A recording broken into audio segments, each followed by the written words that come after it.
Millions of people die each year from hereditary diseases.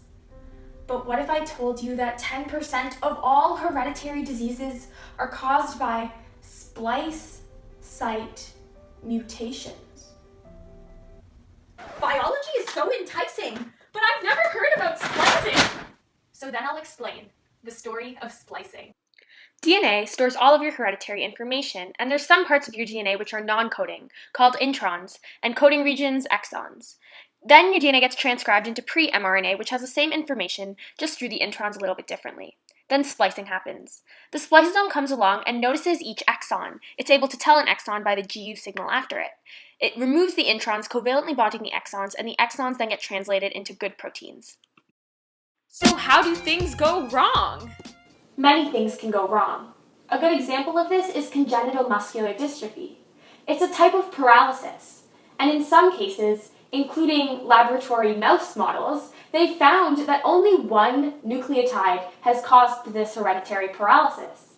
But this one nucleotide mutation causes the spliceosome to skip over the entirety of that area, to skip over the entirety of that exon, because this mutation is at a splice site junction. To understand how things go wrong, let's look between exon 2 and 3. In a normal mouse, they use the nucleotide sequence GU for the spliceosome to be able to receive the signal that it's an exon. But in a mutant with muscular dystrophy, the G gets mutated into an A. The spliceosome doesn't recognize exon 2, and as a result, translates into an insufficient protein as it's missing exon 2. So how do we cure these mutations? We can do a few things to cure splice site mutations at intron-exon junctions. One really cool technology I want to share with you all today is CRISPR-Cas technologies. CRISPR-Cas is a way to edit the genome. How it works is you have the CRISPR part, and you can program the sgRNA to whatever you would like. This guide RNA searches through the DNA to find the complementary part to what you've programmed. When it finds the location you've desired, it binds, and the Cas9 comes along and creates a double-stranded break. This double-stranded break allows you to add new pieces of DNA, remove pieces of DNA, or even shift around your order, effectively editing the genome that was there in the first place. So here's how CRISPR allows us to fix things.